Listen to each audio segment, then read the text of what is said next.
or the hard lips to chop off the grass, and then they suck it to the back of the mouth. We've just got a grey heron flying in. That is beautiful.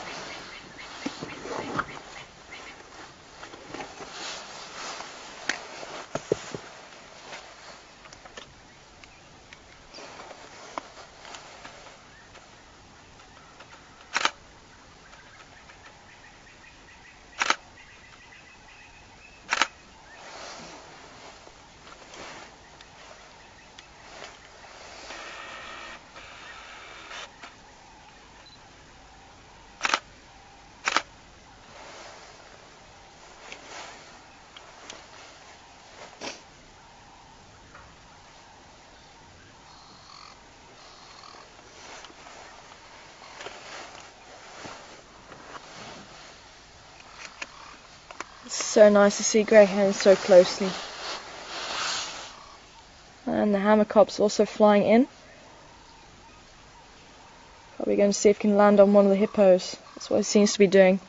We actually had quite a nice view of it the other day. It's sitting on the back of the hippos, and it almost looked like it was surfing. And as it was on the back, and the hippo was starting to submerge itself, it caught a platana that was obviously swimming quite close to the hippo at that stage. And we brought it back to the bank, and we could actually see it hitting the frog, trying to get the slime off of it, and then eating it head first. It's quite amazing to watch.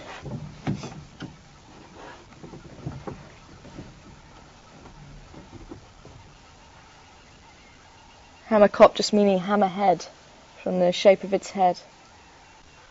Sure.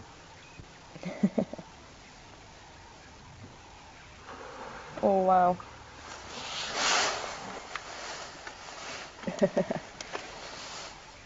Starting to get quite boisterous, these two hippos now.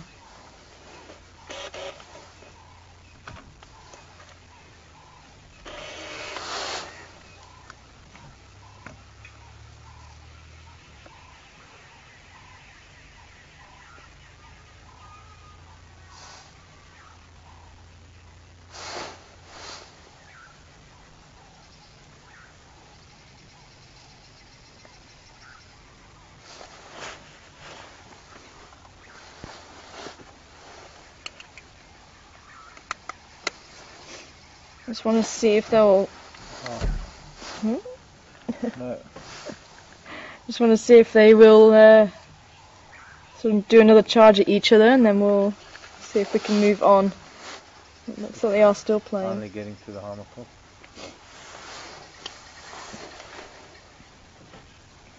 Okay, we have a question coming through.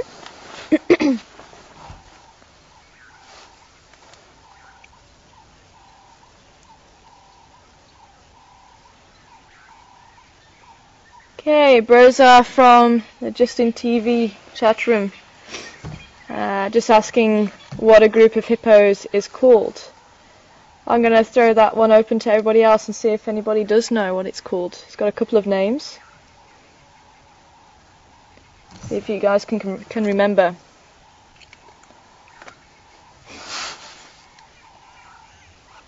Cindy? Yep, Cindy, it is a pod. Pod, and its other name, does anybody know its other name? So we've got a pod of hippo. It does have another name. Can be anywhere between 2 and 50 animals, but the usual is about 10 to 15 in a pod. Let's see if anybody knows its other name.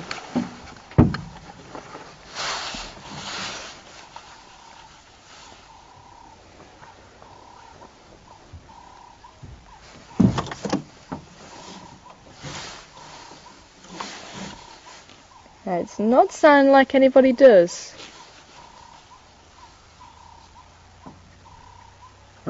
Booba. Pan of hippos, not quite. Although that would make sense.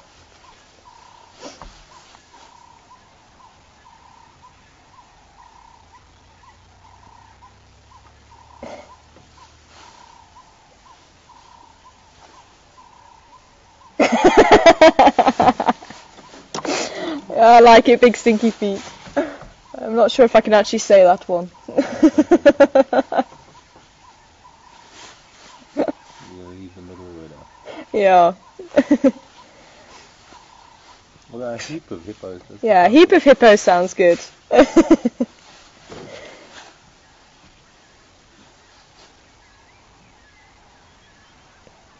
fact, I actually prefer a heap of hippos than what its other name is.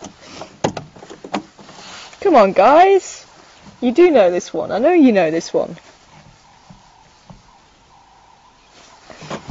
Are we getting lost behind the bushes there? Not quite. Well,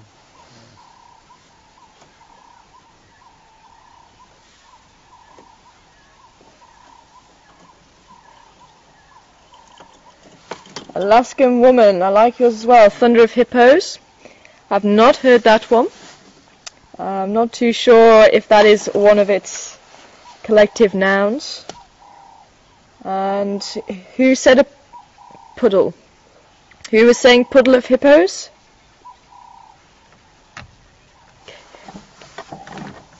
Caledonia, puddle of hippos. So I actually think these are better than its proper one. Okay, I think I'm going to have to put you guys out of your misery. Even though you're coming up with some good answers. A crash. No, not a crash. It's a crash of rhino. Okay, it's other one. Ah, who was saying that one? go forward. Patrick. I think that was a Patrick.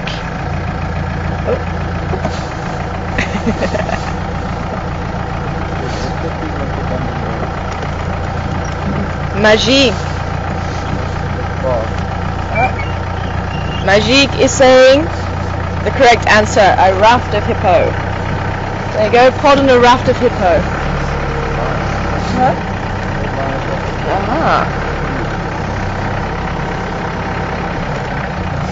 So well done for that one.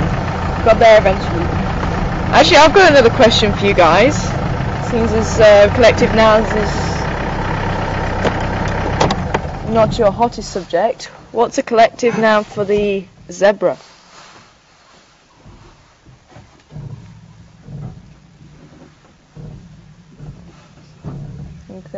Okay, what I'm going to do, because we're probably going to be seeing these guys playing quite a lot on the down cam throughout the day, so I think I'm going to continue on and look for some tracks of the spotted animals.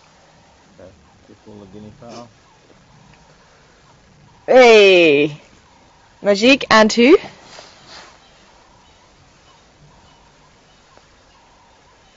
L. Magique and L. A dazzler zebra. Thank you. Okay, and then one more, which is a little bit harder, and it's my favourite, I must admit, is the wildebeest.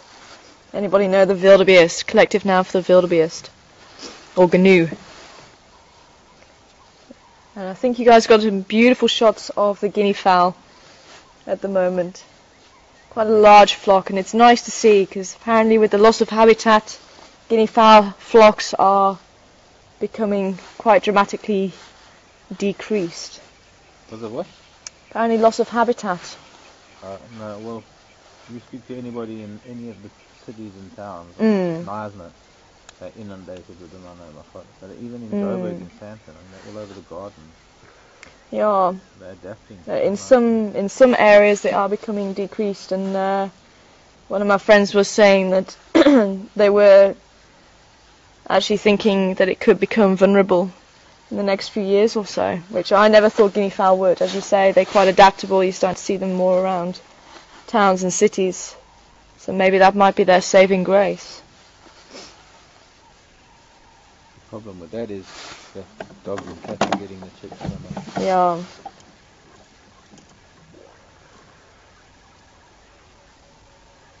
Ooh. Okay, not a herd. It does have a collective name, collective noun. Also on the lodge at the moment as well. Getting ready for breakfast. Got Douglas setting the table. Oh, you got a picture of Douglas now, have you? Taking the table, yeah. Mark's getting a picture of Douglas setting the tables. Okay, I think we are going to move on then. Because that's just making me hungry. Oh, yeah. Right. I'm starving. Alright, you ready to move on? Yeah.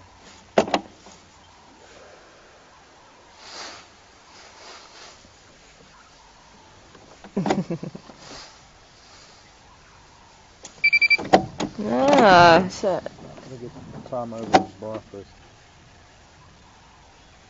Well done, Dave. Thank you. Somebody's got a list of things. Yeah, I think someone has got a list now. So it's an implausibility of wildebeest. So I think that is possibly the best one. I love that now. An implausibility of wildebeest. Why? I have no idea. I think someone had a little bit too much time on their hands to come up with these, and some could argue I had a little bit too much time to read through them and learn them. That one definitely stuck in my mind. I love it. Implausibility. Dazzler zebra is quite nice.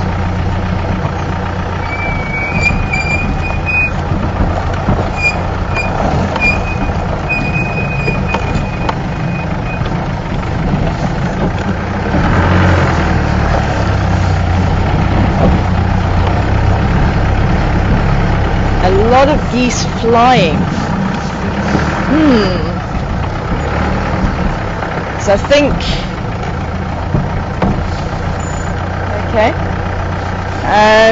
someone's throwing one back at me.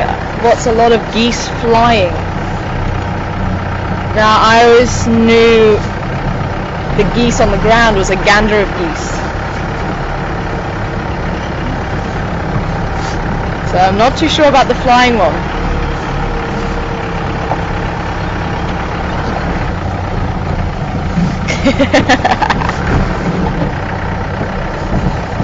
Okay, got some hippo tracks in the road. Having a look out to see what else has been around. And we got some buffalo tracks heading in our direction, which is good.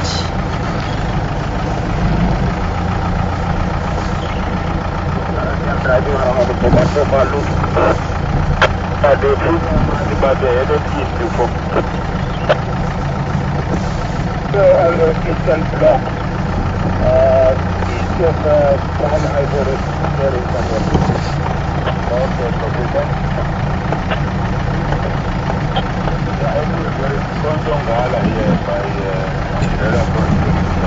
Oh, a gaggle of geese, sorry.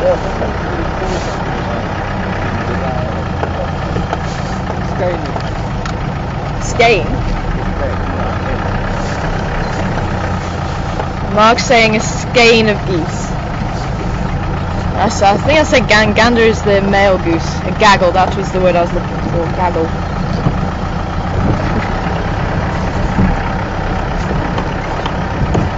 Gaggle of geese.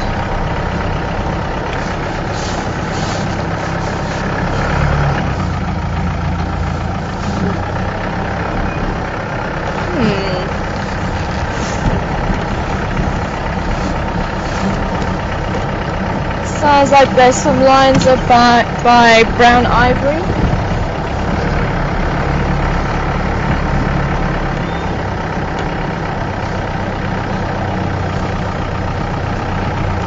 Unfortunately, it's a little bit far out of our signal range.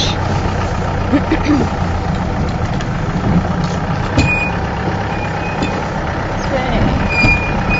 I've also got to be very careful. The aerial on the new vehicle is a little bit taller than the old one, so I'm going to have to keep a check on that as well as we drive.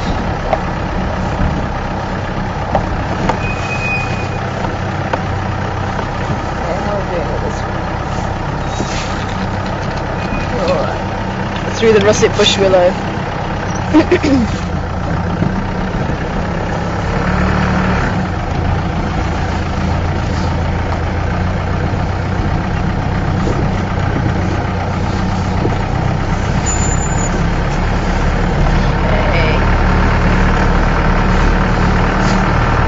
bit of temperature drop as we go through the dip. So if those of you who want to try and follow us on the map, we went over Gowrie Dam and turned right onto Central Drive. We've just bypassed Gowrie Cut Line now.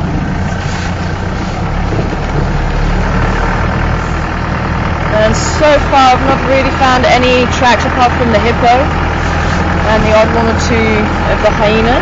Unfortunately they weren't in very good condition to try and show you, and the same unfortunately the light's slightly wrong, so you're not really going to see them too well. And I'll see if we can find some clear tracks for you.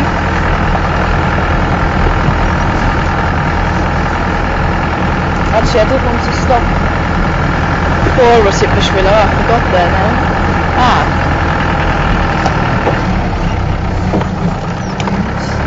I'll stop quickly. Oh.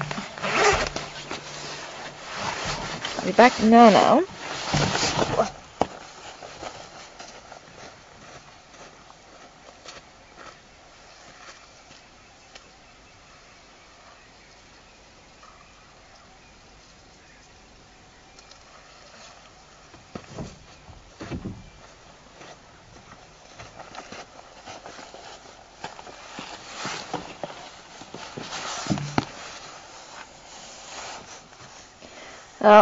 Hopefully, if some of you were on my drive a couple of days ago, we were discussing the large fruited bush willow, and I just wanted to quickly show you the fruit of the large fruited bush willow, because at that stage I didn't have. So let me put that one on there.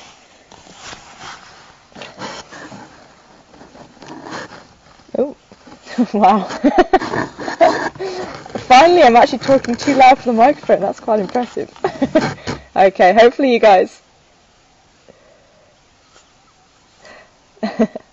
guys can hear me now. I'm always so conscious that I speak very, very quietly. But hopefully you can see what's going on here. It has been attacked slightly from something that's been going on here. Looks like some form of insect, quite possibly eating the outside, but it's also been dying back as well. You can see the brown here, quite possibly a fungal or bacterial infection, quite possibly as well. And sometimes at the base, which I was just looking for on them, you'll get a tiny little hole of an insect being sort of made right in the bottom of the seed, and that does make the seed null and void, because the insect will obviously develop inside the seed. As yet I've not been able to find, actually Mark, you might know, do you know what type of insect? One of the weevils. Just a kind of weevil, okay. So it's a weevil larvae that will bury themselves in the seed. But these are very, very characteristic of the bush willows, as we were discussing a short while ago. Large fruited bush willow, and one of the uses of the large fruited bush willow, if you take the leaf and you can get to mix it around with some oil, you can actually get a back rub, quite a nice back rub. And let's say it's quite a useful tree in that sense. But this is actually one of the larger seeds of this kind, of the bush willows. I actually wanted to stop by the russet bush willow, but I totally forgot as we were driving by. But the russet bush willow is about half the size, about that sort of size, and it makes quite a nice tea. Oh, have we got someone joining us? No. Another bush willow with smaller seeds. Okay. It must be too high for you. Yeah, I think so. Mark's forgetting how small I am. But the russet bush willow makes quite a nice tea. And all you do is you take the sides of the seed off. This one you won't want to do. So you just take the sides of the seed off like this, and then you'd make them, sort of rip them up, make them quite small, grind them down, and then make a tea from them for the russet bush willow. As I say, it's about half the size, and I've been seeing a few around here recently. And Mark was saying you could see one further back, but I think I'm going to struggle to get the seeds from it. But that's how you'd make a tea from the russet bush willow. But as I say, I wouldn't recommend trying any of the other bush willows. I've not read that you can make a tea from them. I just wanted to show you the seeds while they're still around.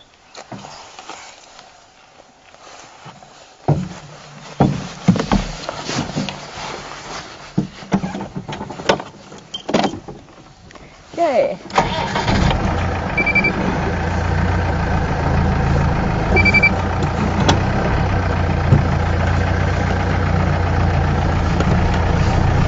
Cabritum zahiri is the Latin.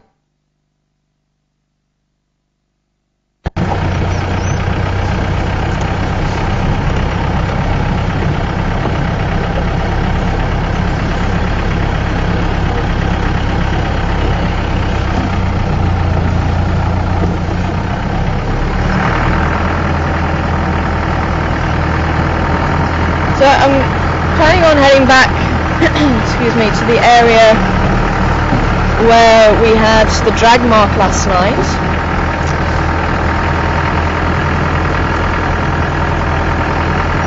And just see if we can find any tracks around. We had a hyena up at Wari Pan, so I'm also going to try and see if we can have a look around that area too.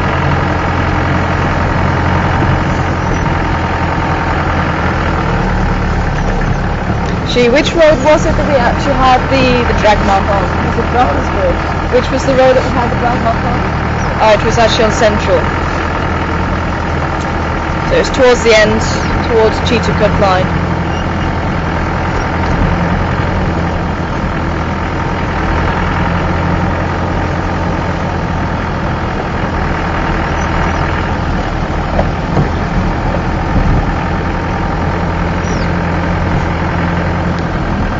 No fresh dung in the rhino midden this morning.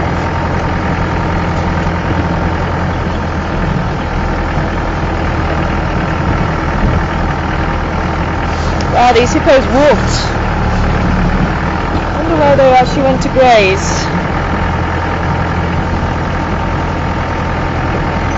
They can roam around 10-12 kilometers if they really have to.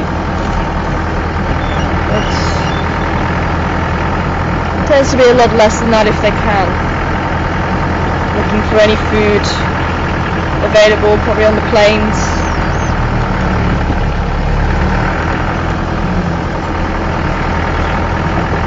And obviously it'd be quite useful for them to use the roads, and you often get the animals walking the roads because of that. It takes less energy for them to walk through and down the road rather than bashing their way through the bush. That's why you get the game pass being formed, because every animal will take the easiest route. Obviously, if one animal takes that route and the next animal follows and so forth, then you start to get this little path forming. So we may lose you a little bit as we go into the dip. We're going towards the Miala north-south.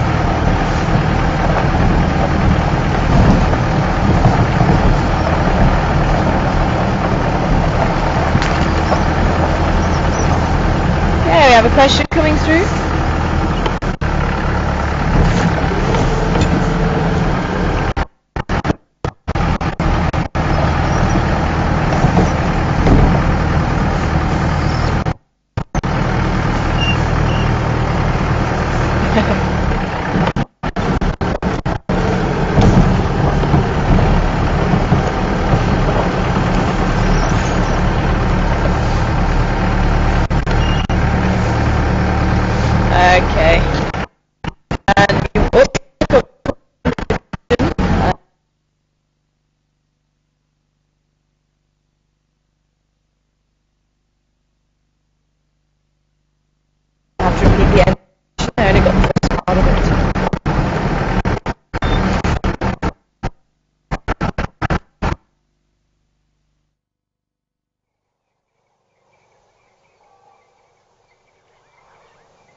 welcome back everybody.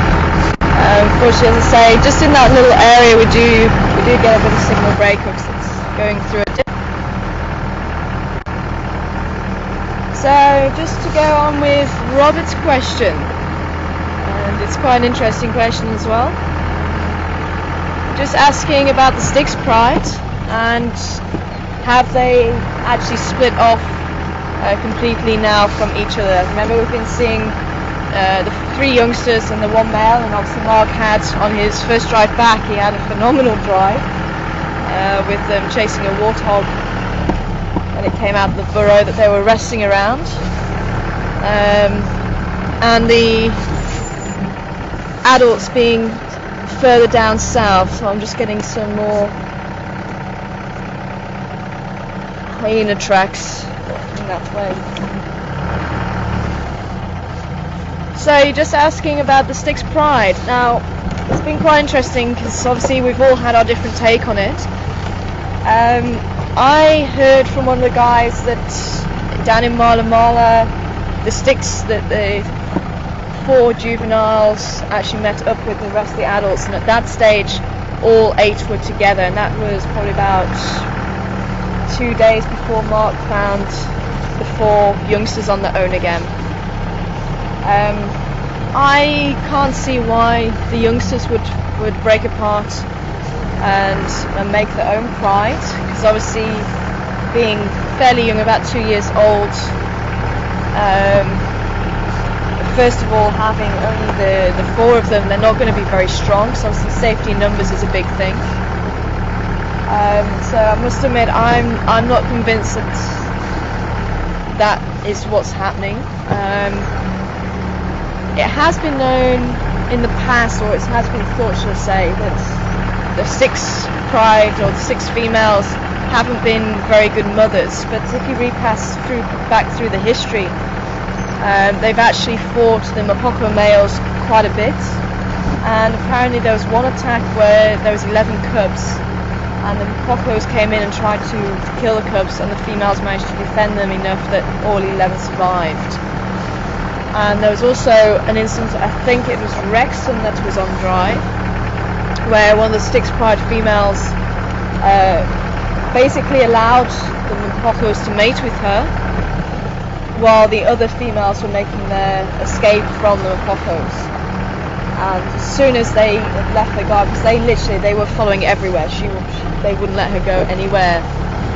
And as soon as they let the guard down and started sleeping, she made her escape and ran off, and then they were up and trying to look for her. And that was towards the very, very end of one of his drives, and that is also on film. So I think the Styx Pride are quite intelligent, and they do seem to be able to outwit the Mapokos quite a bit. But apparently there has been a bit of a clash between them in the last month or so. And say with 1 or 2 scratches on the heads of the youngsters that I saw the other day on Mark's drive, it looks like they've cleared up.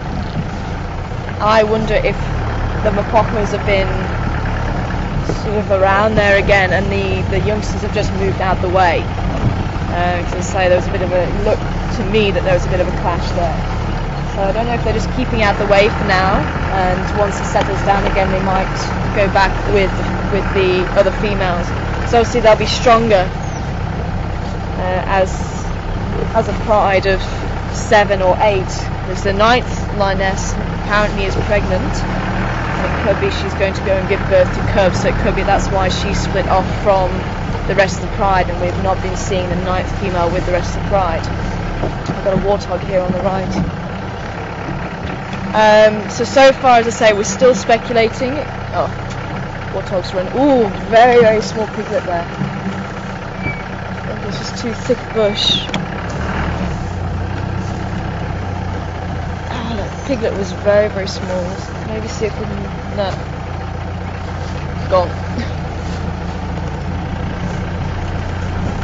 So yeah, as I say, to me it doesn't work, but it might be that that's what's happening. So we shall just have to sit and watch and wait. And you're also asking, Robert, are they the only pride that's known in the Sabi Sands? And it's Actually not. There's many different prides from the Sabi Sands. Sabi Sands is roughly about 65,000 hectares. So there's many lions. I think it was about 1,500 lions in the whole of Kruger. I think that was the last count. I'm going to go this way because we went that way last night. So I'm going to go this way. Moving on to Drakensberg, is it? Yeah.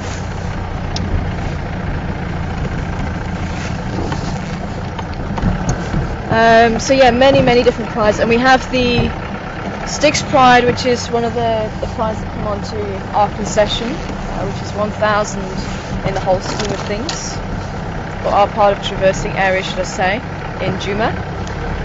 So the Styx Pride come in more often to me, or what seems to be, than the other prides that may come into the area, which is the Nkahumas, also known as brown ivory. So apparently they were found beneath the brown ivory tree when they were first found, and that was they come in from the north apparently.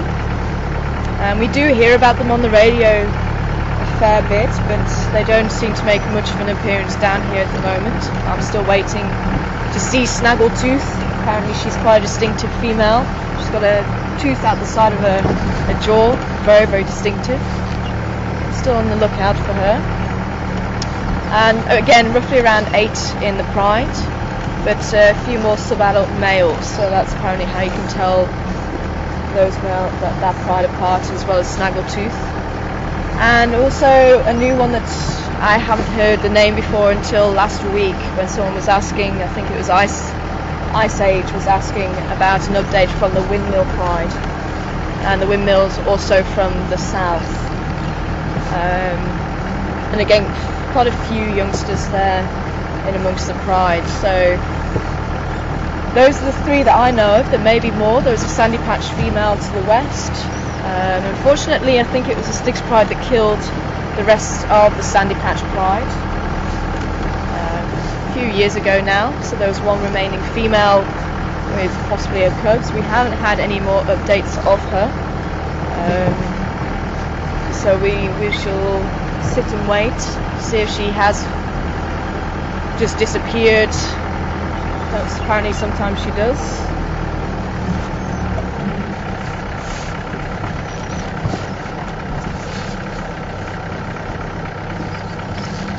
Okay, I was hoping that with the drag mark there may be something in these trees here. There wasn't really much around. Yeah, I just want to see myself, because this is Battalier, that's where I get myself confused.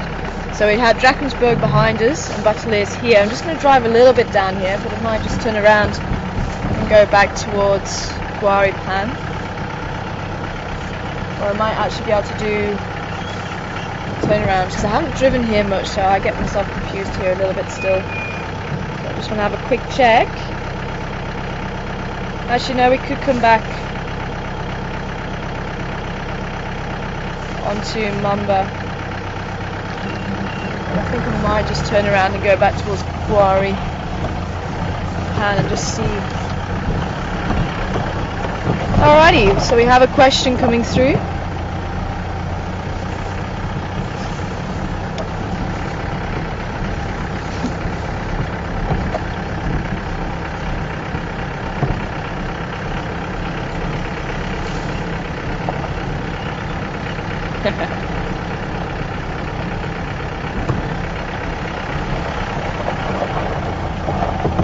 Okay, welcome on board this morning, Linda. I hope you're well. And you're asking, you've been watching the Nkoro down camp, and you've been seeing hippos come and nap there for 5 hours or so. Is it unusual? Well, especially in the areas where there's a lot of water. Hippos do seem to move around a lot more than when there's not too much water. Especially with the males being territorial, they tend to stay in one place. But as you saw from Gari, we've been having hippos sort of move in and then come back there for a few weeks, and then they seem to move around again. So it's not too unusual And it could be that they're just utilising the grazing area in that area, especially with winter. Sorry, I forgot about that tree being so low. Especially with it being winter, there's not going to be as much grazing around. So they're going to be utilising what they can. So you may see that they stay for a few weeks in that pan and then move around to another pan or dam if that pan dries up or grazing gets better elsewhere. Is that a big timber plant in the back? I can see it.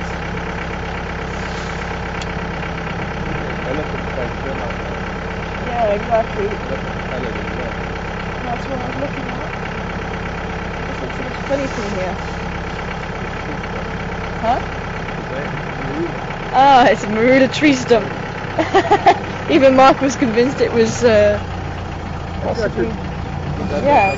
Yeah. Oh, I thought you were looking with the camera. Just see. This is what caught my eye just then. But then it hasn't moved. That'd have been quite a good spot if that was something. Yeah, in the centre of the picture. Okay, in the centre of the picture apparently. And then I'll zoom in. So hopefully you had our perspective, and then Mark's going to zoom in to show you it was the marula tree stump. Close, but no cigar.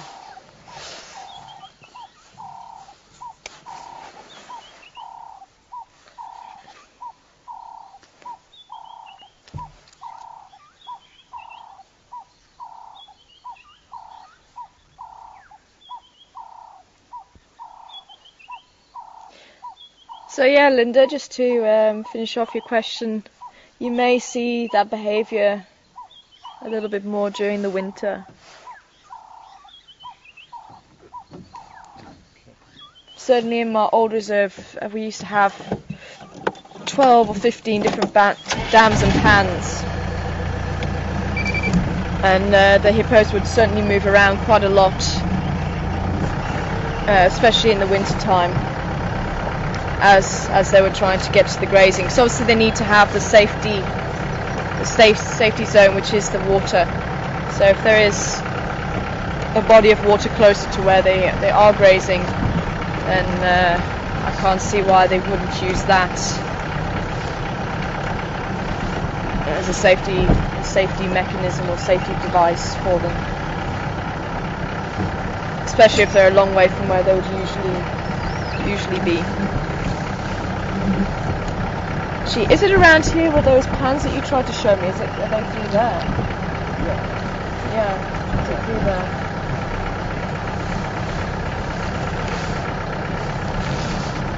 Okay, what have we got here?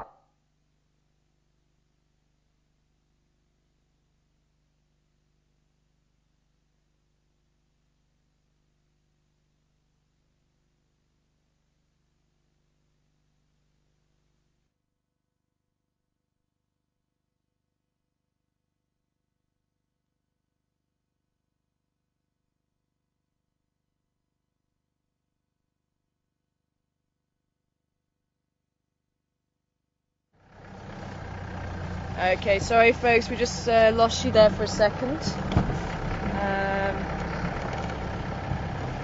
We just it's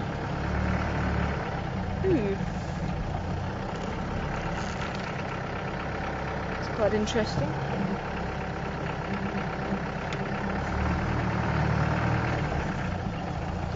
I don't know if you're going to be able to get it.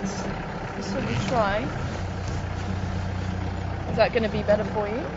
Just there. I'm going to go and investigate, but see what you guys think as well.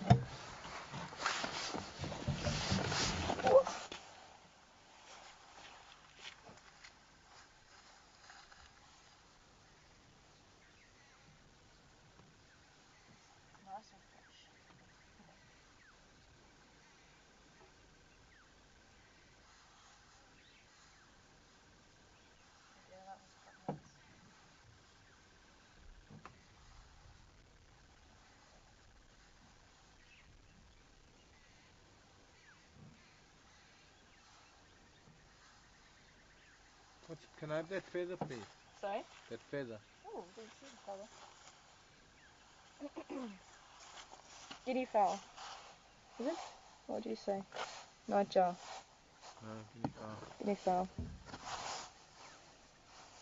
With the spots. So Mark wanted me to pick up the feather for him. And it looks like it's a flight feather.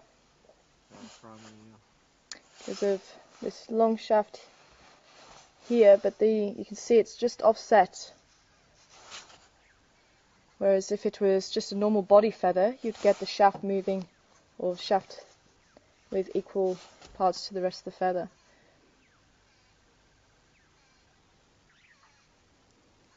So with this longer edge, obviously acting like, if you think about an aeroplane wing, and that pretty much does look like, sorry? Nothing. It pretty much looks like an aeroplane wing. If ever you've sat across the wing, you can see you'd have a fairly small part that's fairly flat, and then as the wing gets adjusted when you start to fly, you get the parts being extended to make obviously the large area for the airflow. And basically it takes longer for the air to go up and over the wing than it does to go under the wing, and that basically gives you the lift.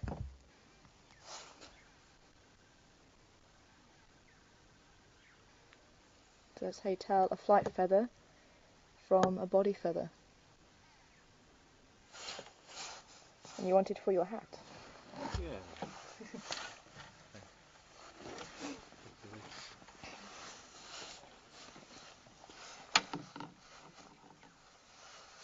Okay. Aha. So I'm back. Yeah, I didn't.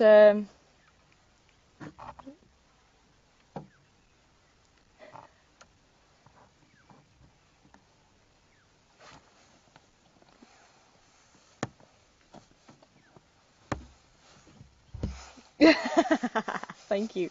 So, did anyone come back about what dung that might be? Not yet. Well, hopefully it gave it away a little bit. At first I took a stick to take it apart, because I thought it might belong to one particular animal.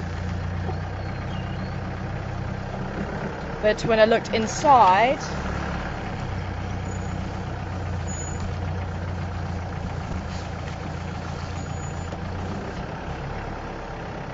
so it's very, very fresh. So I was also looking around for any tracks.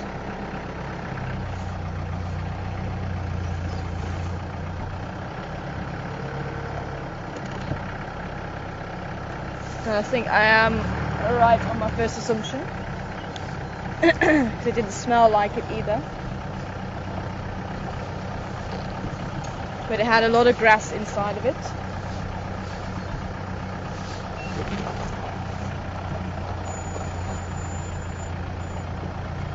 And my second assumption, or my second thought, was the horse family. It's the right size, but it generally is the kidney shape, and that's what I was looking for. But also, as I say, I broke it apart to have a look. It looked like some very, very, very, very, very fresh warthog dung, and there's some tracks around there as well. It just looked very similar to to the zebra. And it just had a leaf matter inside of it. Sometimes you will get other bits of insects or bits of meat or whatever, but it just depends on what it's eaten. So I just saw some tracks around it as well. So it looks like very, very, very fresh warthog dung.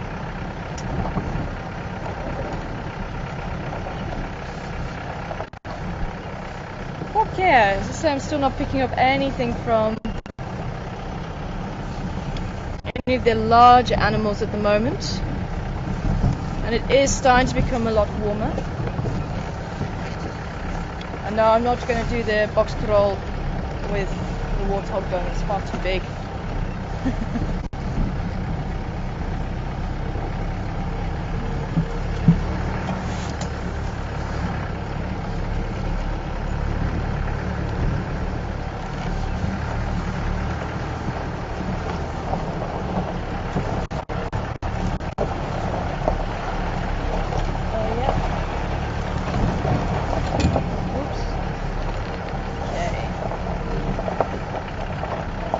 So just to welcome on board any new people that are joining us, any people that are just wanting to know what exactly we're doing here. We are on a game drive and we are live from South Africa while we're doing it. So basically what we are seeing, you are seeing in its real time. So we don't edit anything out, this is live.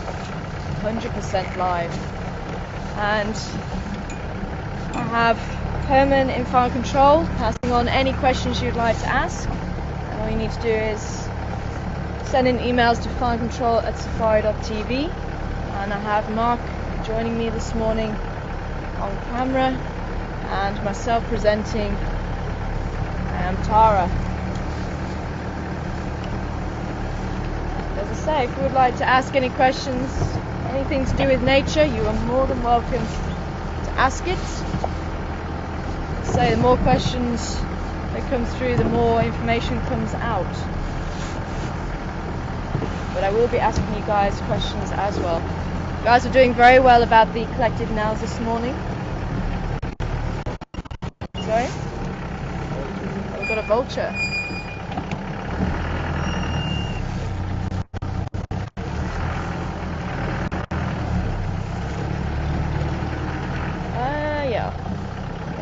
Is it going to be good for you to try and get through those trees, or should I go back a little more?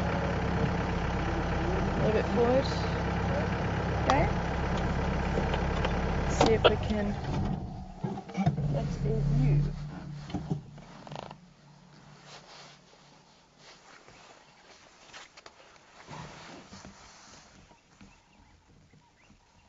That's a shame he hasn't got a few more friends. That'd certainly be quite interesting. Okay, unfortunately he's completely hidden. Let's see. Actually, see if the viewers can see what type of vulture it is. Unfortunately it's completely hidden from me and I don't have a monitor to have a look. So, back if you want. Sorry? You might be able to see it from further back if you want. If it's a good picture for the viewers, we want to see if the viewers can let me know which vulture it is.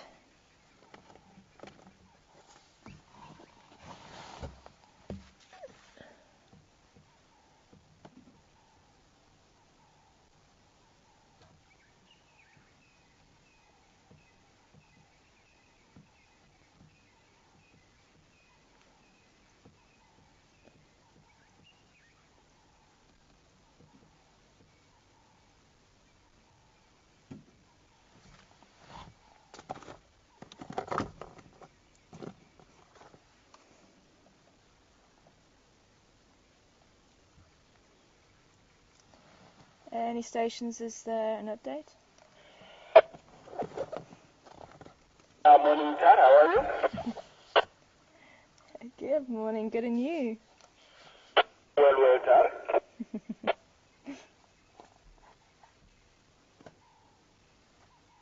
Tar, this morning we're working on at Befesuk site. I didn't work via Taylor site. I don't know if there is anything there. Copy that, thank you, Namatata. Enjoy the rest of your drive. Yeah, but I heard that the Kankan is on the same place inside Zimbabwe, but not far from our boundary, close to the gate, so she might walk into our property. Copy that, thank you very much. Thank you. Alrighty, so I was just getting an update about what might be around here. Unfortunately, everyone's on Buffelshoek side this morning, so it is just us by the sounds of it here.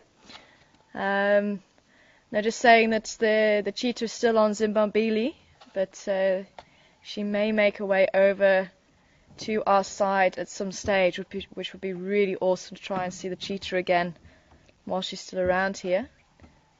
So you never know.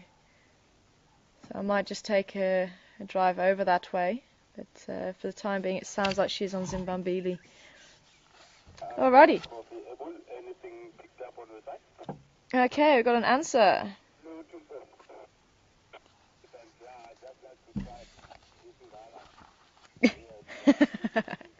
Edgar.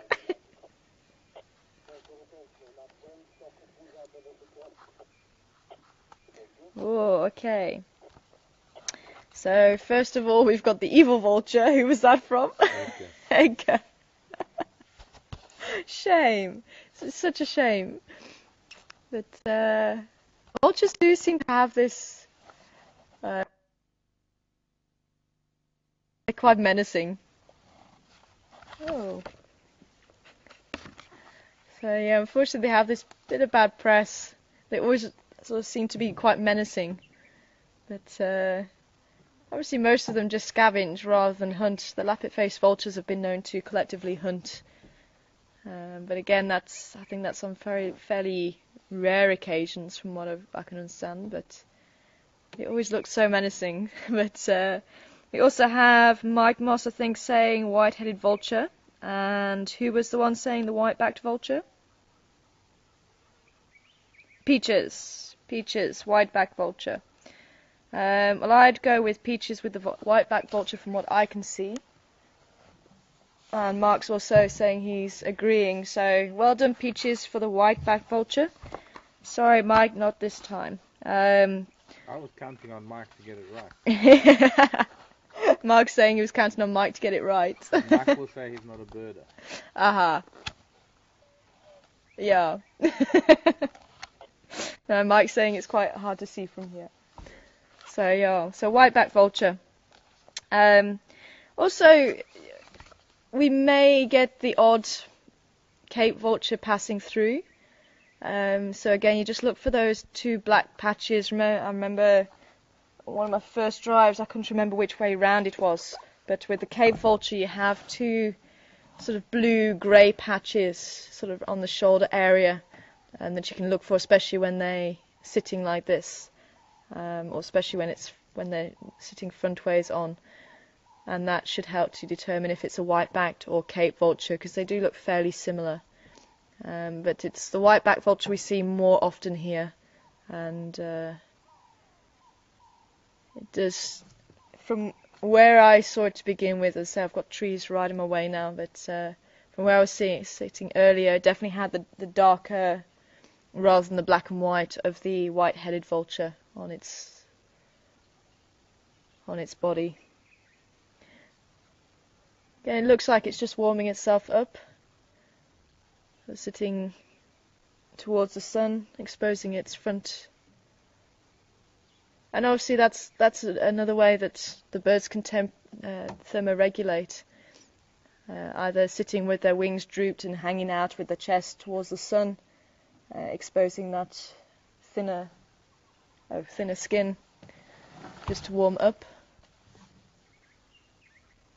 Or they can sit the other way and actually sit with the wings out and allow air to pass over them. So it helps to cool them down. Cool. Well done, guys. Okay, we have a question.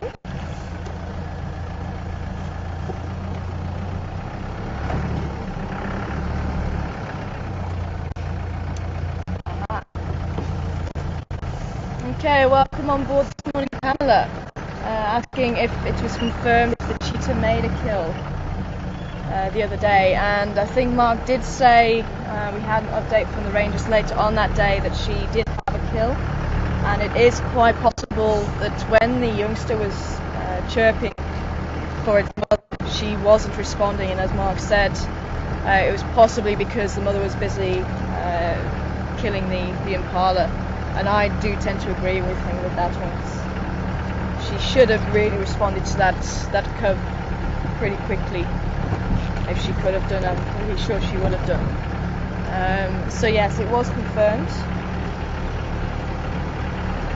And apparently they did have very large bellies, so I think they managed to eat the kill as well. Because remember, cheetah are fairly low down on the predator chain. Unfortunately, even jackals can chase away cheetah from a kill. So that's why they're very nervous when they're eating. And if a mother with a cub or a coalition of males, 2 or 3 males, you'll often find as one's eating, the other one's got his head up, and vice versa. So they get very, very nervous, and obviously keeping a lookout for either leopard or lion, or even jackal.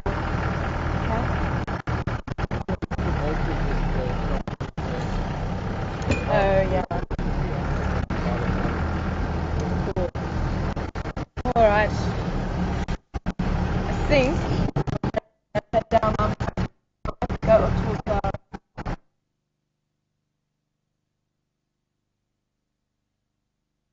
close to the sun.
Okay, so welcome back everyone. So we just went through a bit of a dip there.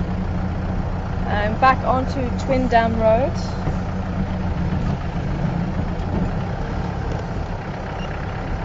I'm just thinking, maybe I should just have a quick look on Chelapan. I'm just going to turn around and just have a quick look at Chelapan, just in case there's anything there. And I'm just wondering if any of the people who have joined us and missed my opening, whether you've noticed a difference in the vehicle. Because we are not driving with Jigger, we are driving with the new vehicle. So you guys on board the first game drive with the new vehicle, which I hope you guys are enjoying. So remember, we did a couple of tests where Mark and Cass were sitting down at the dam, but remember we didn't have all the equipment on board, so we had to use the equipment from the dam. So this is the first proper game drive with all the equipment on board, and as I say, I'm still waiting to hear if anyone notices a difference with the actual drive. It's been quite interesting, or whether it's still fairly similar to Jigger, or if it's smoother. So it certainly feels much smoother to me driving. You don't feel the road as much as you do with Jigger. It'll be quite interesting to find out.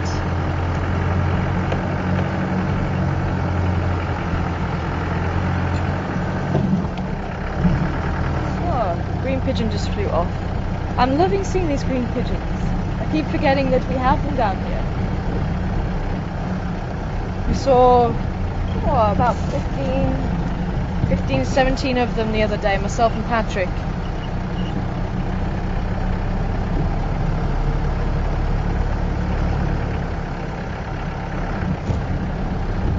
Okay, just coming up to Chelapan now, still on Twin Dam Road, but we will turn back round, go down Mamba Road and up towards Guari Pan.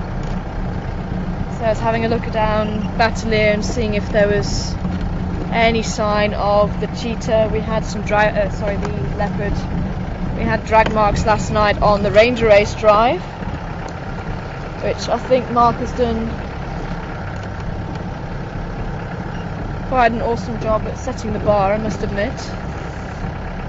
And I think we're still waiting to hear back if the Dyker was accepted or not. Do you hear back yet? Maybe Herman can help us with that one. I'm going to switch off and see if we can hear anything. Any oxpeckers which might tell us if there's any large mammals around here. Doesn't seem to be. All's quiet on the western front.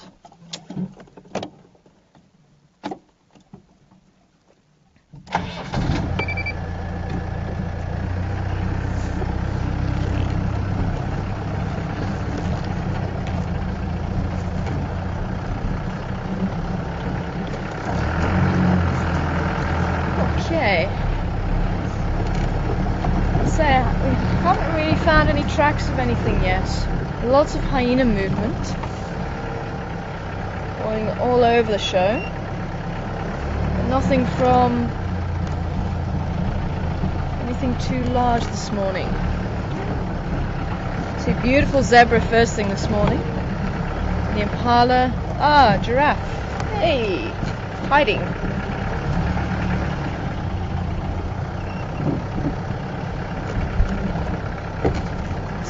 See you through there.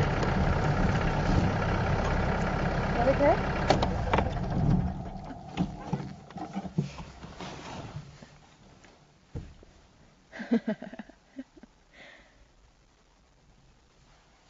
Looks like a rabbit caught in headlights.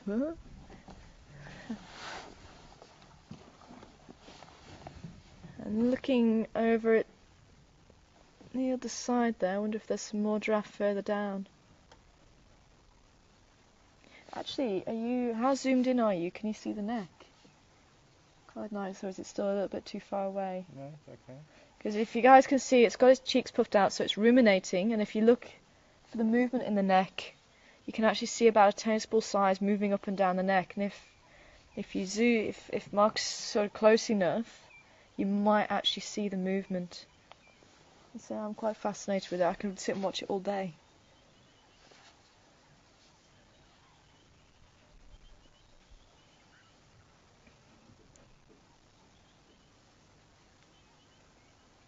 Looking fairly alert.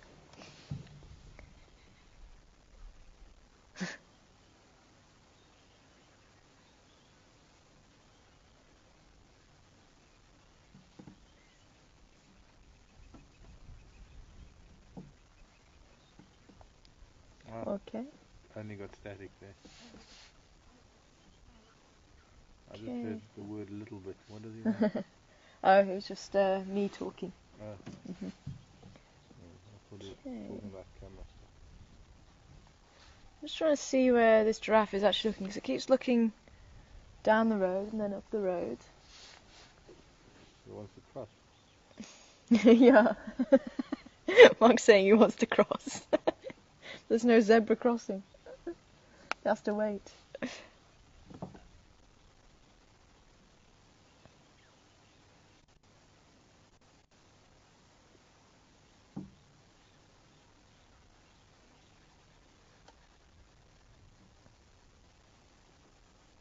Especially when he looks down the road, the ears are very much forward, very focused. One little one, what are you watching? I think it must be other giraffe, doesn't seem to be too phased.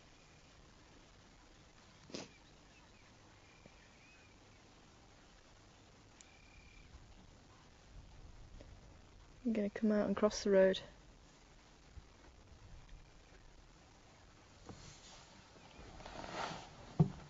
Let's see if I can just move back a little bit.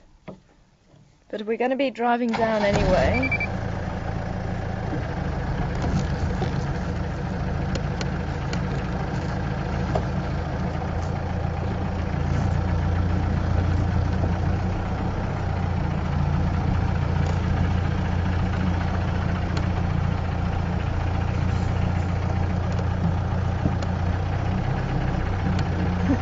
Hey, giraffes just disappeared.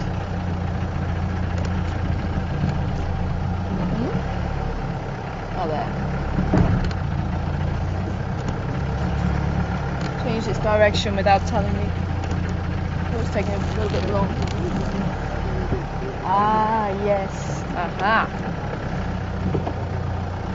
Back a bit more.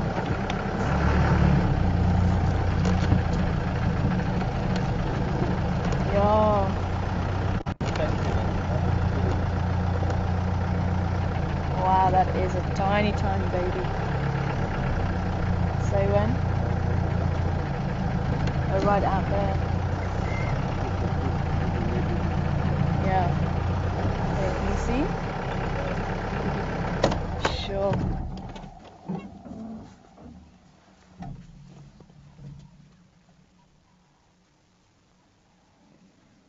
You can see it's not fluffy like a newborn, but fairly close in size to the height of the mother's stomach. Remember, the newborns, they have to be tall enough to reach the mother's teats. So, oh, that's possibly why she's on higher alert than normal.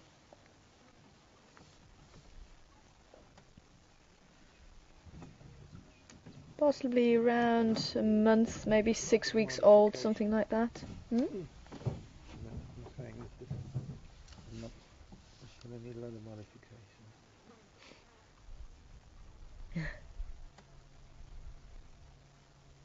Beautiful.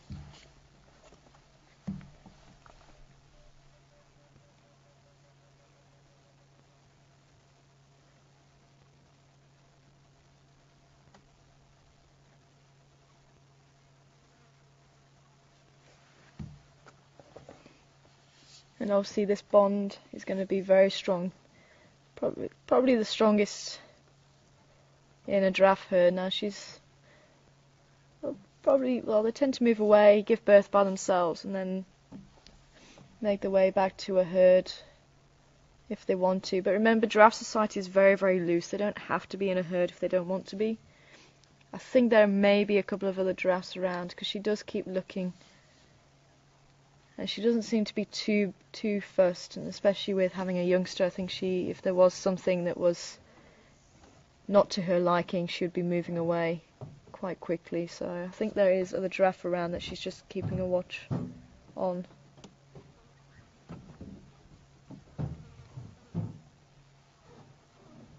And again, fairly relaxed because she's chewing the cud. If there's something not quite right, then you definitely won't be seeing her chewing the cud. They're quite relaxed when they chew the cud.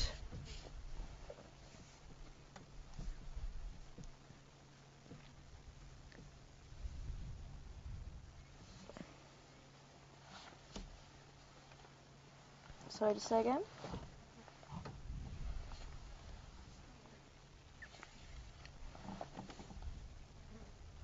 Copy?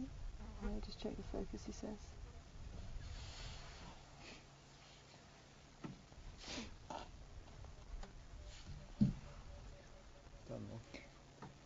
Yeah, you can see she is pretty high alert. I don't know if you're seeing there was something that just caught her attention then. Ears, again, No, straightforward. I didn't see her because I'm on baby. Okay.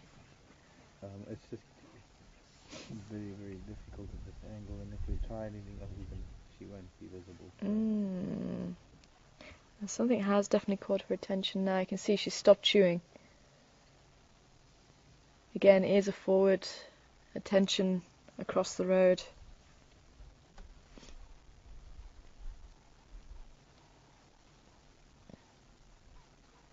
And that tongue is actually quite rough. So again, it'll just help with the grooming of the baby. But obviously for feeding purposes, it'll help them to get a grip on the leaves.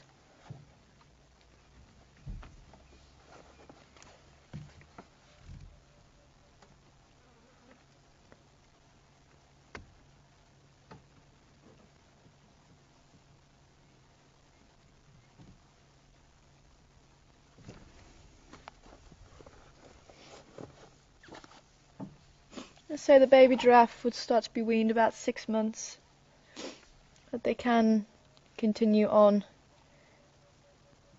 for a good 8 or 9 months drinking milk. And quite a nice thing actually, and it does work most of the time. The weaning period is fairly close to the gestation period. With giraffe, they say they're about 14 months gestation. They can go up to about that drinking milk as well, but generally they'll be weaned around 6 to 8. So I say it's a general rule, but it's not a steadfast rule, and it tends to work more for the smaller animals. As I say, it's quite an interesting one.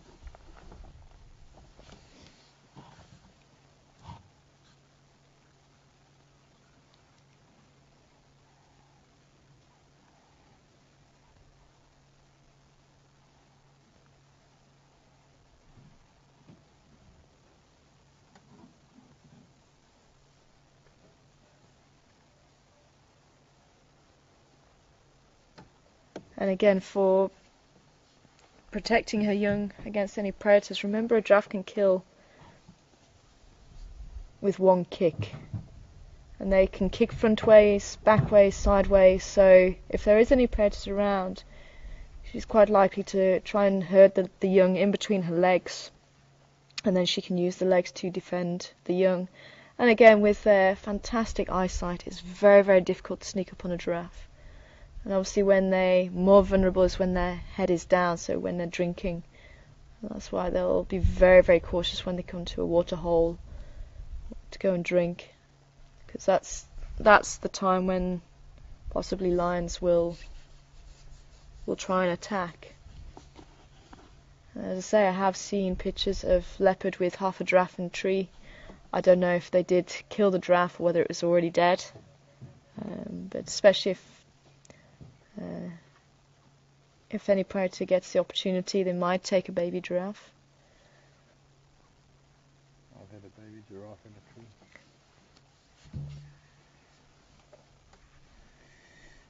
I'm a very big leopard. Sorry? I think I've had a baby giraffe very high up in a tree. Oh, Mark's just saying he has seen a baby giraffe with a leopard high in the tree. I say I wouldn't put it past a leopard for a baby giraffe, definitely. And I forget who sent it in. I think it may have been Peggy, but I do forget. I do apologise. But sending in pictures of there was an impala and a cheetah in a tree with a leopard. It's Penny in Durban. It was Penny. Sorry, not Peggy. It was Penny. I mean, that really was incredible. Apparently that happened in Kruger, and there was an impala and a cheetah that the leopard had killed. The cheetah killed the impala, and the leopard decided that he wanted the kill and killed the cheetah and took both of them up the tree. And Pamela, just going back to your question, I think we had a bit of break up there as well, and I was answering it. Mark was also saying there was a lot of vultures in the area where they left the cheetah, so that was the other giveaway about there being a kill later on.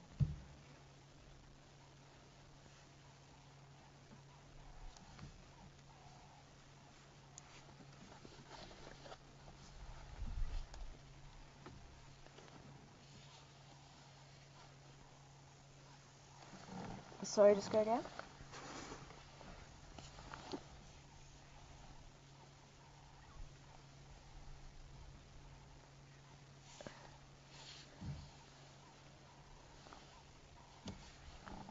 Okay, copy.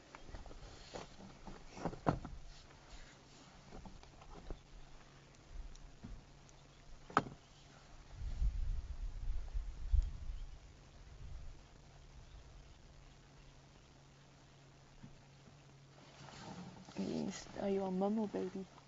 Baby. Okay. I need to see umbilical.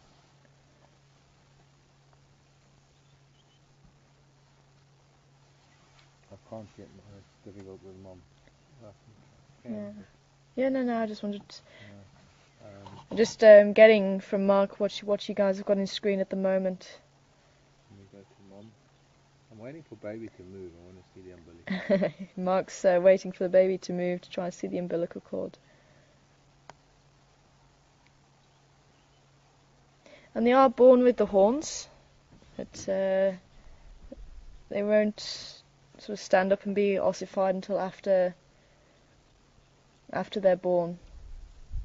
So they're quite soft, just like obviously a human baby's head. The head won't fuse until after the baby is born. Obviously just to help it during the birthing. And mother giraffe do not sit down when they give birth, they stand up. And it's thought that it kickstarts the lungs once a baby is born.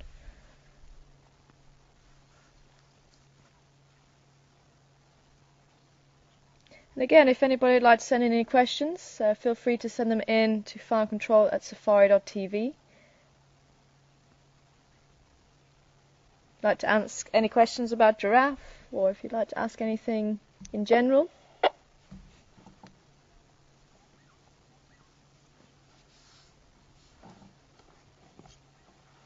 Just remember this is live, so we'll be able to answer it in real time.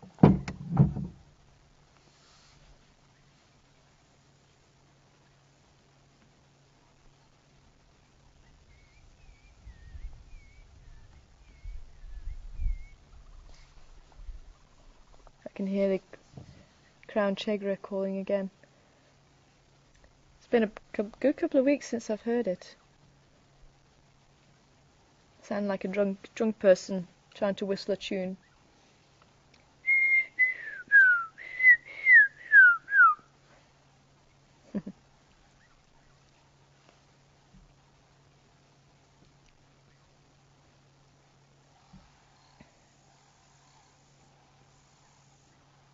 And remember, giraffes are pure browsers. They won't eat grass. If you see them bending down to the ground, it's either a low-lying shrub or a bone, and they will eat bone. And it's quite funny the faces that they pull when they do eat bone, because they're using the back teeth obviously to grind it down. And they'll take a small piece in the mouth, and they'll walk with it for a few kilometers if they need to, just to try and get the calcium and the phosphorus. And again, as we're going into winter, you'll probably start to see that behavior a lot more.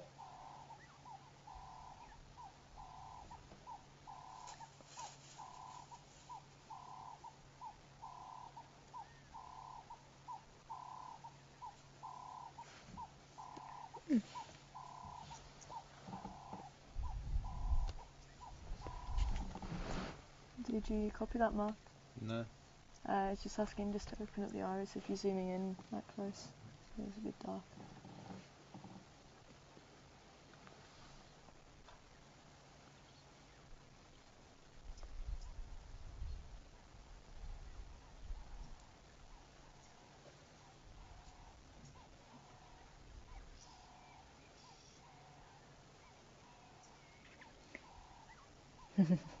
Don't think this baby's going to turn anytime soon.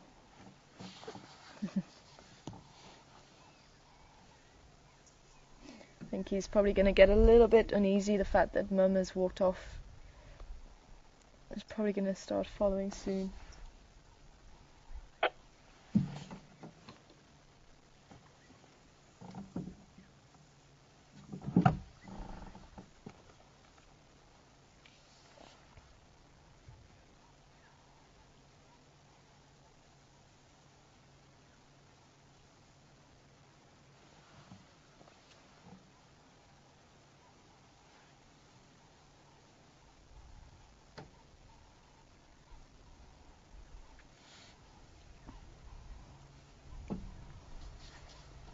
Can you copy him? Can you copy him? I'm not He's even. not able to copy, he's just getting static. Not even getting static. There. Oh. I'm hearing you, but I don't even. It doesn't even make a sound. What does it say now? Is there a message for him? Oh. Yeah,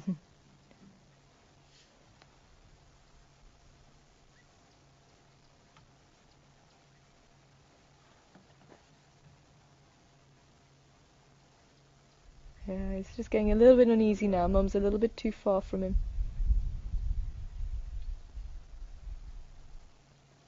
There's the umbilical, but I couldn't get it. Well, the umbilical can stay up to about six weeks or so. Apparently, Mark did manage to get a view of it. I got it on the camera. It's just impossible. I've got a combination of factors that make it very difficult for me to film. Okay, well, we'll continue on. We're able to carry on then.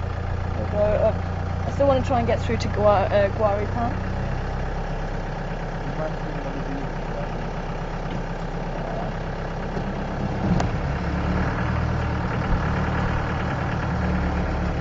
We're going to take Mamba Road back and we'll head up towards Buffelshoek Dam.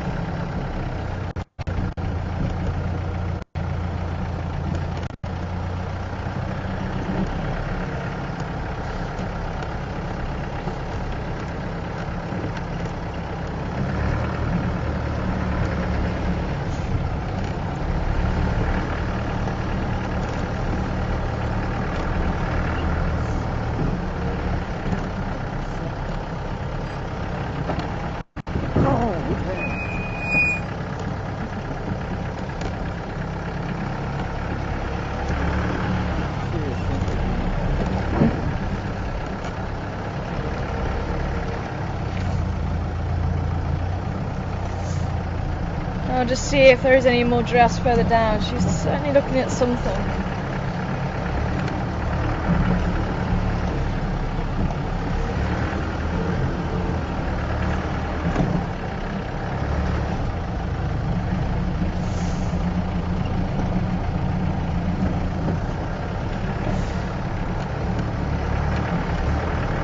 And I'm sure if anybody wants to see the pictures of what we got up to yesterday, they'll be on a blog today or in a couple of days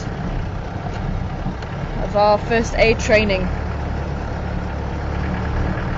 It is quite interesting to say what this guy does is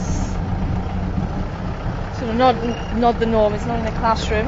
It's very much practical, because obviously here in the bush, and so that's what he kept reminding us as well, is that we're not in a normal situation. You could have problems that you wouldn't normally come across elsewhere, and obviously being isolated from the nearest hospital, you really need to obviously think about all of that side of things as well. And I remember doing a similar sort of training at the Academy, which was also the first time I've done that sort of first aid training. But it's very good, and it's sort of putting it into scenarios and obviously discussing them later. So it's a lot more practical, and obviously actually sitting down in a classroom has its benefits, but also in this sort of situation to actually have practical scenarios is helps you to remember. And we've got a couple of vultures circling here.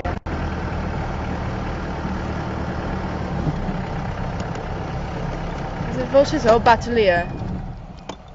Okay, we just need to check the zoom. Apparently there's a batelea.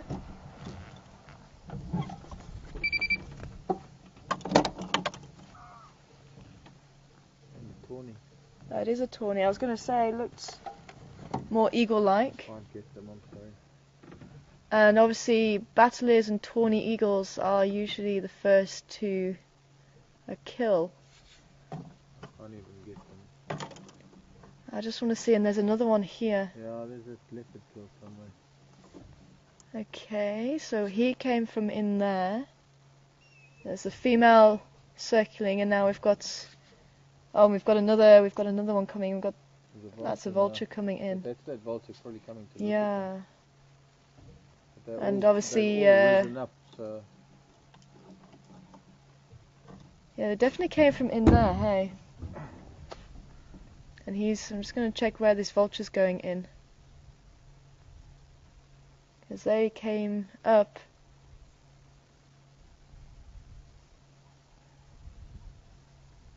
I want to see if that vulture goes in somewhere. And the Battalier is coming back in now.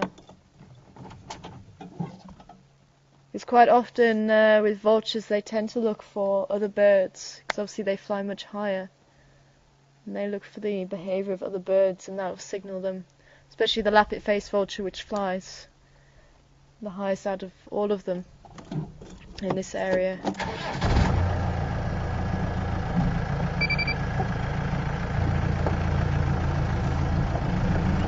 Come on, I'd love to see the leopard this morning. Show us where they are.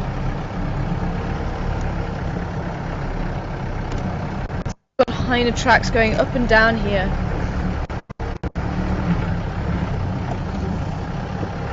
Hey, what was that? Where? Running across the road? No, Where? ran across the top of that termite mound. Never Oh. mind. Could have been a banded mongoose.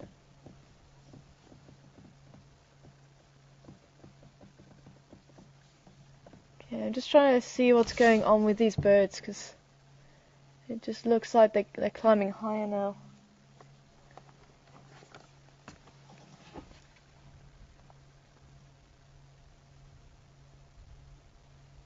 I think that's the tawny eagle again.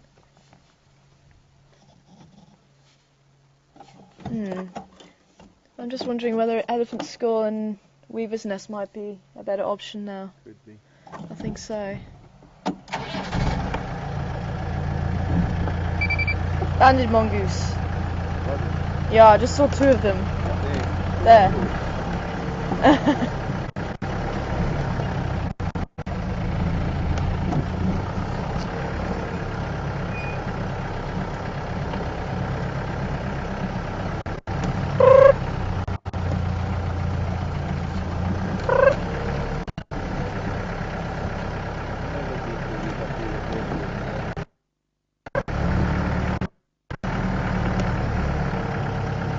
Gone. I was hoping I might be able to pull them out.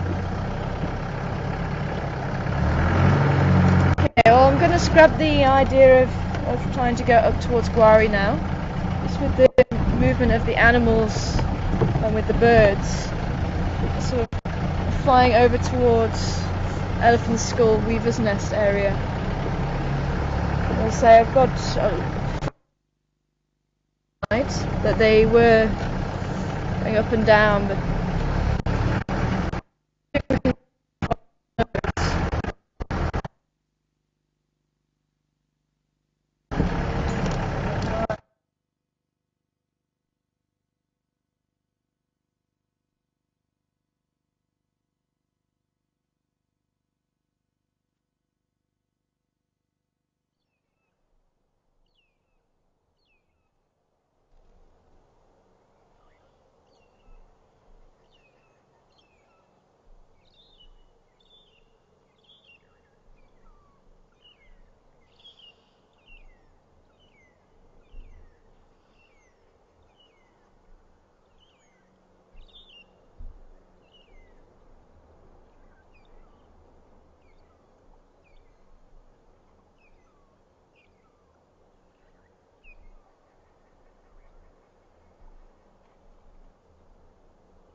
Hello everybody, this is Harun in Final Control, and we're just experiencing some signal breakups at the moment. That's why I cut to Gary Waterhole.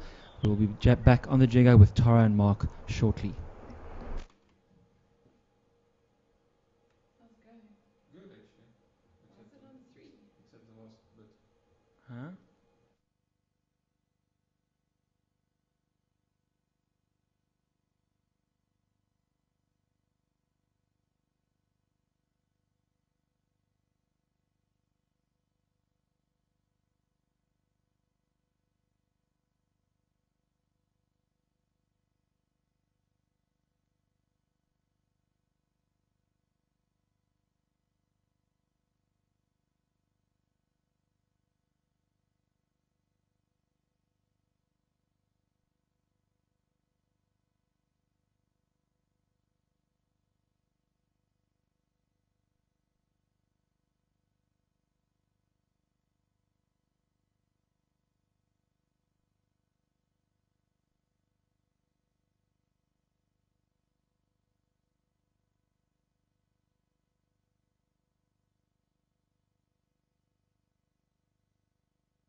Hey, welcome back, guys.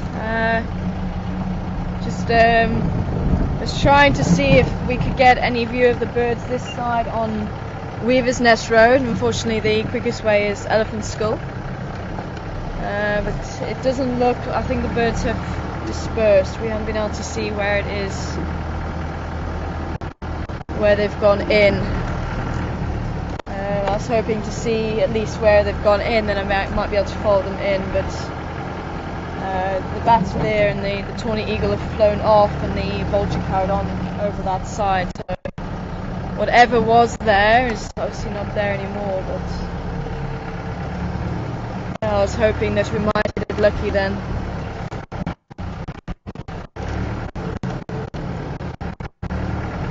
So we got a question and also the collective noun from Pamela about giraffe, and well done Pamela for the tool of giraffe. I've also heard journey giraffe being used as well, so that's a collective noun for giraffe. Thank you very much, Pamela. And you're also asking how giraffe communicate. As I say, definitely I've seen them sort of just watching each other, because obviously their eyesight's very good, but also they have a voice box. It was always a myth that people said that they don't have voice box. They do, but you just don't hear them very often. And I know there was at one point some research going on as to whether they were using ultra or infrasound, and I'm not too sure how that has gone. So it's gone very quiet on that front. But they do also, they can cough and they can snort. There's a very funny incident back in the 80s where the cats were snorting. The first time I ever heard them snorting.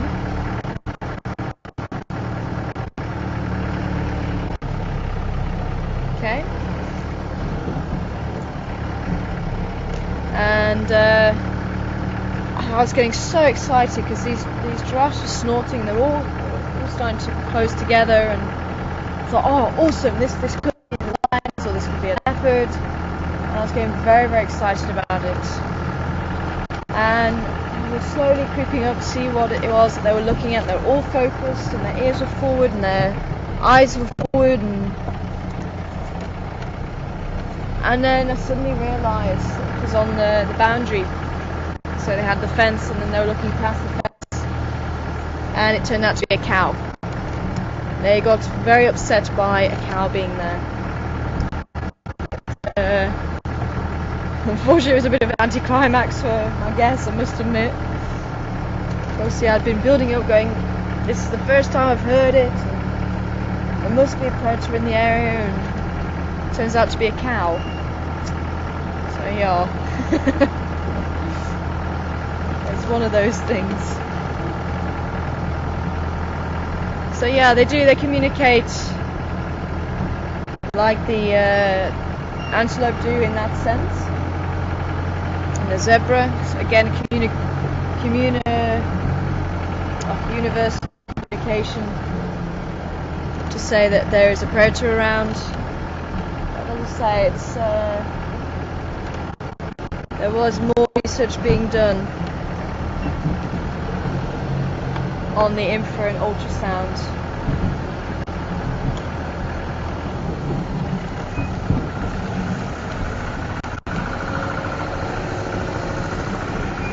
I must admit, even at the zoo, we never really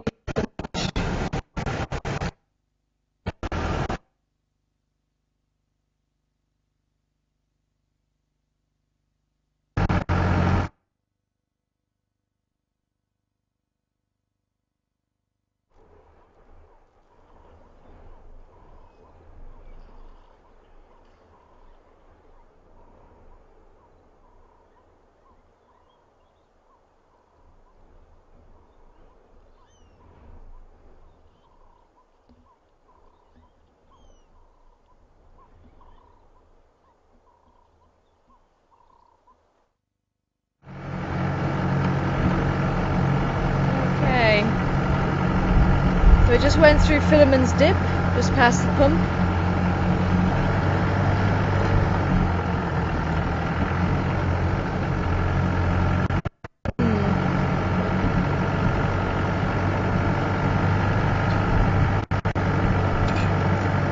It seems as we... oh, hello. What's going on here?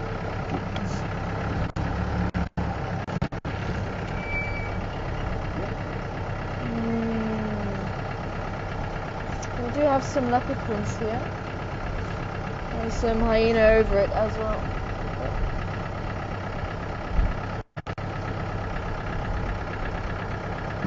Doesn't look particularly fresh though.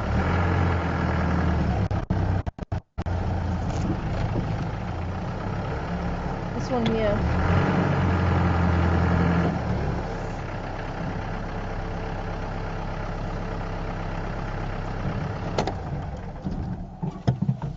Doesn't look fresh. I don't know if I'm going to be able to. I think they were just a bit too close. Yeah, Hmm? no, I won't be able to get there. I'm just, so there's just one set of tracks down the side, but it does look like the wind has blown them quite a lot, so there's not too much detail, and it's blown some of the grass next to the road into them. Because, so we had... That could account for those battalions. It could do. Mark's just saying it could account for the battalion. Because remember we had in Duna last night, walking around Zoe's road. Unless he could have crossed here and went in. I'm half tempted to actually try Chelapan again.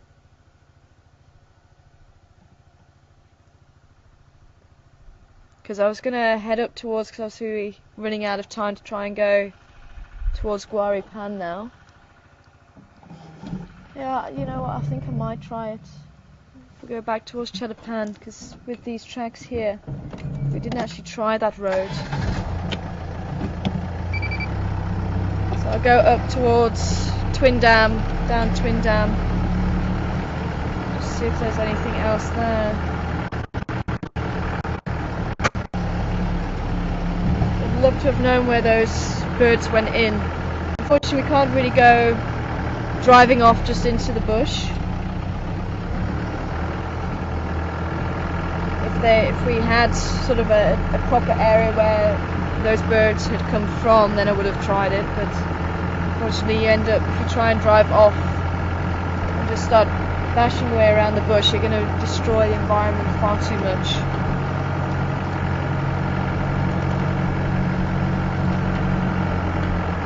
So there is quite a bit of wind along here, so it could be that's why there's a lot of the track that's been defaced. We'll drive down this side and just have a look.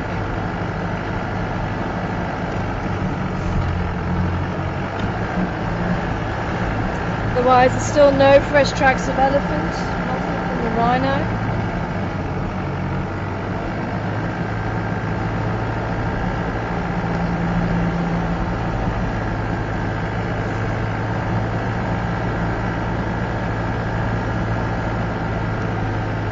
We've been having some nice plants along the way, and we're back to quarantine again with the impala. Let's say if ever you get a chance to try russet bushwallow tea, it's actually quite tasty.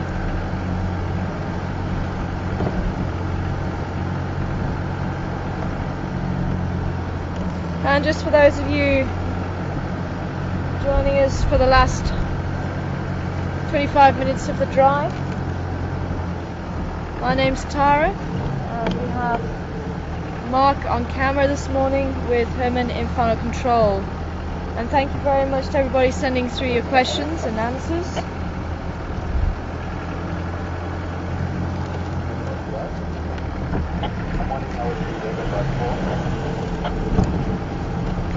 And if anyone finds any more interesting collective nouns, that'd be quite interesting to hear. Oh, I've got to say the one about the mongoose. It's a business of mongoose. It's another great one. Business of mongoose.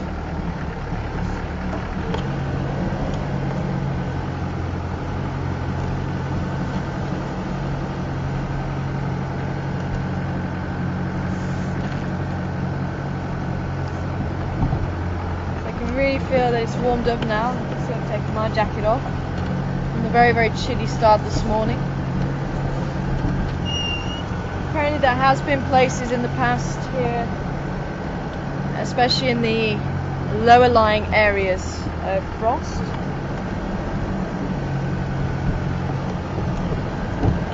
Obviously not just yet, but as we go further into winter.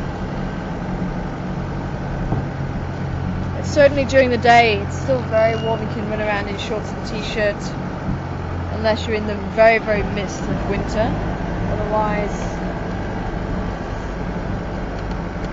you definitely have to have a couple of layers on, especially if it's a windy day. Oh, what have we got there in the tree? There's something in the tree. I think it's possibly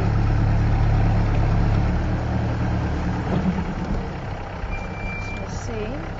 It does look like a baboon to me. It's a vervet monkey, like a small baboon. Just see if I can get onto the bum. Okay, let's get it from there.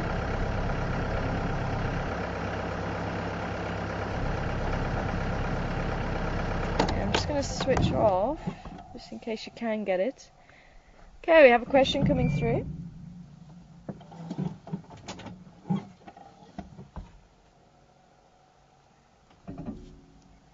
Elaine asking what the collective noun for warthogs is. It's a sounder. Most pigs are sounders. You able to get it or not? Ah, okay, cool. Not very close. Yeah, vervet monkey. I'll see if we can get a bit closer, but I'm just worried if we... Actually, no, it does look like it's fairly open there. Let's see if we can get a bit closer then. It's been a while since we've seen...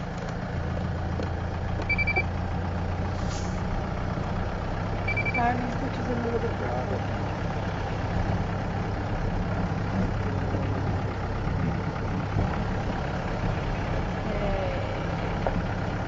About through there. Or actually I can get a little bit closer. Unfortunately we don't get a chance to see the vervet monkeys too often. So we see them fairly regularly around the camp. I even had one trying to take my breakfast again the other morning. Being very cheeky. She was actually keeping, one of them was keeping a watch out. So I was watching that one. There was two of them. There was one sitting opposite me and one sitting on the roof, and I'm keeping a very close eye out on them. But obviously, because I'm keeping a close eye on them, I'm not looking behind me. And I'd moved the plate by this time off the table to try and stop them from even trying to jump on the table. And there's a female that came in between my legs to take the crust that I hadn't eaten off my plate. And I just didn't realise. And actually, the only thing that really alerted me to the fact that she was there was I just heard I think she must have dropped one of the crusts again on the plate. And as soon as I realised, obviously I moved my foot and that, I sort of jumped back in surprise, and that's obviously what made her run off. But they're getting very, very clever. I'm sure they were doing it. One was me. Sorry? While you were sitting there? Yeah. While I was sitting there, and I just had the plate on the floor, and then she came in between my legs. Underneath the chair. I have to remember that trick in future as well. They were definitely, as I say, there was the two, and they were sort of trying to creep closer, so obviously trying their luck, and that's why I moved the plate. And she obviously saw the opportunity, and with me watching them, she took that opportunity. Being outwitted by a monkey.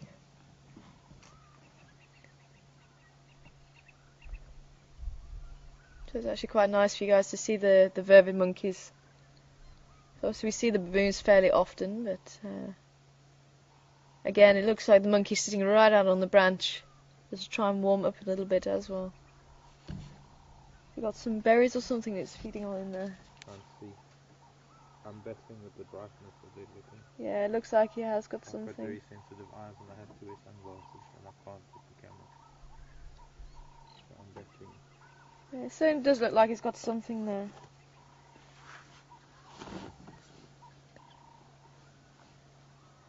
Possibly the same troop that comes through camp. They'll probably make their way through in an hour or so, by the looks of it.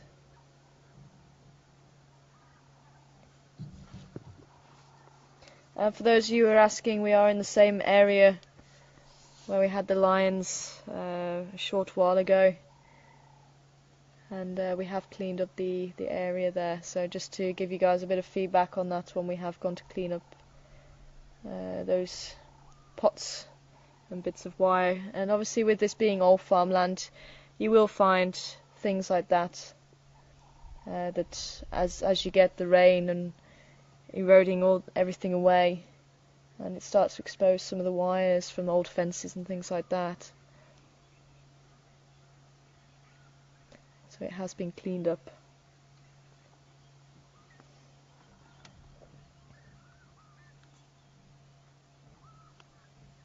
I wonder where the rest of the troop is, because you don't tend to get vervet monkeys on their own. I think they must be further into the bushes there.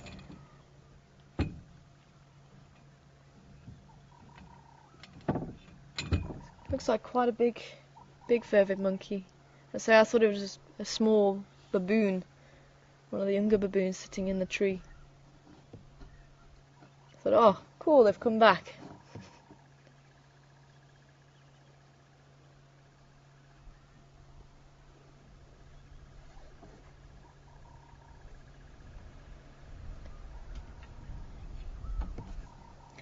Unfortunately, I'm not going to be able to go over the dam. As I say, I'm going to head back down towards Chelapan and just see if we hit it lucky with possibly, it could be an Induna's tracks from last night. Yeah, he's moved off now as well. He obviously heard me. And just have another look around, see if those birds are circling again, but I think they've obviously left because there's not much left. But I might just head around the back of Chelapan, because that's what we didn't do, and just see if there's anybody sitting in a tree at the back there.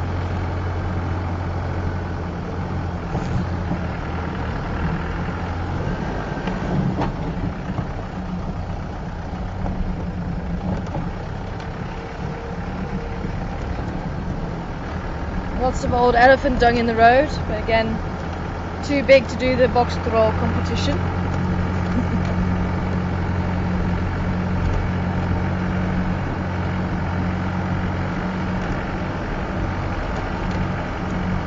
I might do it when I'm on my Rangers race.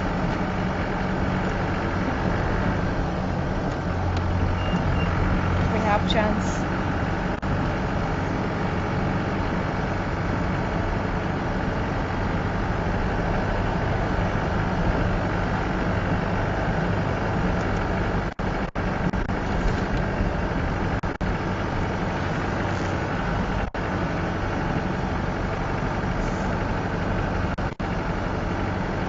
Amazing, the buffalo thorns, the ziziphus trees, they seem to be a lot more shiny than normal. I think it's with everything else dying back. They seem to keep their green quite nicely.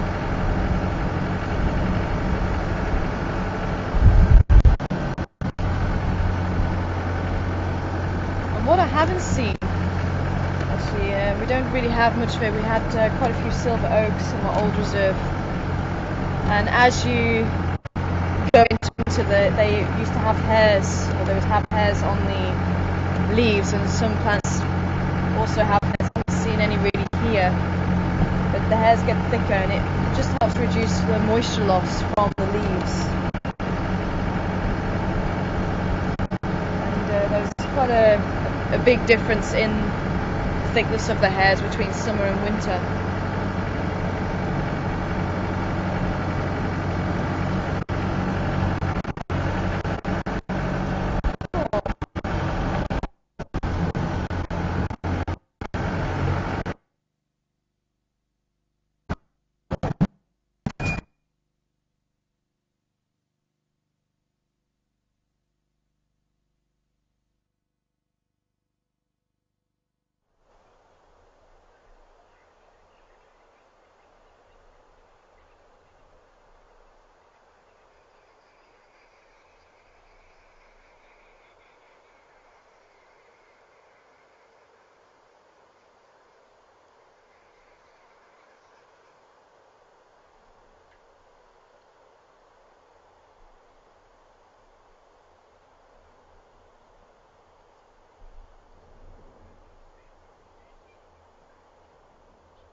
Hello everybody, this is Harold in Final Control, and just spoke to the guys on the vehicle. We lost picture just because our aerial on the back of the vehicle got a bit of a knock, and they just have to tighten everything up again.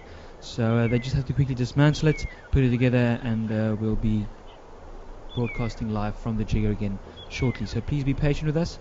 Let's keep an eye on Gary Warthol, see if there's anything around, and we'll cut back to the Jigger hopefully in the next few minutes.